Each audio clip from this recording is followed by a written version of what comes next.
Coronavirus has caused fear and anxiety for all of us, but even more for those already facing health battles. One dad, who is battling a brain tumour, is desperate to self-isolate with his family. But Centrelink's told him he needs to get out and find a job or lose his benefit. I just find it mind-blowing. Due to the coronavirus, we are dealing with a lot more calls. It just doesn't make sense. Diego and Hayley have 3 girls under 6 and another one on the way. Life has been throwing them curveballs ever since Diego was diagnosed with a brain tumour a year ago. Surgery and then radiation treatment had stabilised it until his latest scan. How did you feel when you got the news that the tumour was growing again? Yeah, I was pretty shocked. I think for us, because we were under the impression that he was stable, or possible shrinkage was even thrown out there. So this whole journey has been very up and down, very unknown. The pandemic that is engulfing everyone's way of life had barely been a blip on Diego's radar, given his more pressing health concerns. I don't really have time to think about coronavirus, to be honest. His doctors are now recommending he start chemotherapy, a treatment that weakens the immune system, making him more vulnerable to COVID-19. Quite sensibly, he and his young family want to bunker down at home.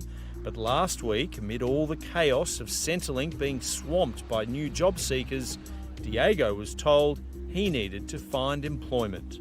It's been a rough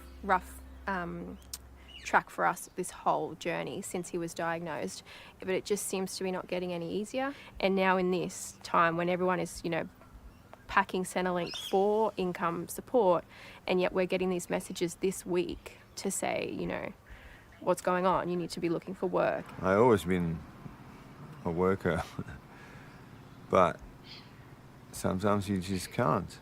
Diego was a tattoo artist, but since his cancer battle has been receiving the New Start allowance.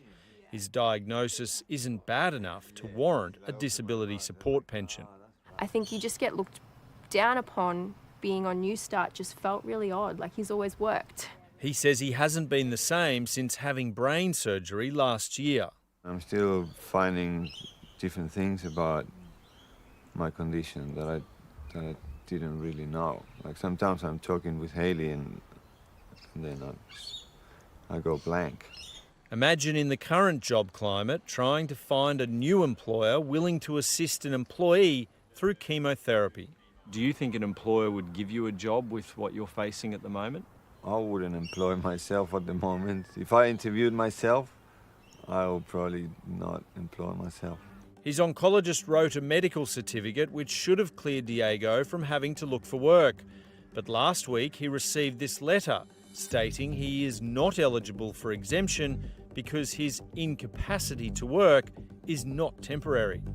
I was almost angry, I think, because I was just like, what now? Like, why? And if it's not temporary, it's permanent. I don't get why, if it's permanent now, he still needs to be out looking for work. It just didn't make sense at all. To appeal that decision, they need to join the tens of thousands of other Aussies trying to call Centrelink. We understand you want to speak to an operator today, but due to extreme demand, there will be long wait times. We just couldn't get through, so it was kind of like, I don't even know where to go, who to go to. We contacted Centrelink about their case, and in a statement, General Manager Hank Yongan said he apologises to Mr Wernicke and his family for any distress caused. They are now looking into the situation and will ensure he is appropriately supported during this difficult time. He also added all mutual obligation requirements are suspended until April 27. Hayley and Diego say they're not the only cancer patients struggling to navigate their way through the Centrelink system. You just kind of left doing it on your own, and it's like you're dealing with the grief of someone having cancer along with trying to navigate a system that just has no support in place for cancer diagnosis. What's your message for Centrelink? Be more sympathetic. You're already dealing with a lot, and on top of that, you're getting questioned to see like, oh, hold on a second, do you really have that?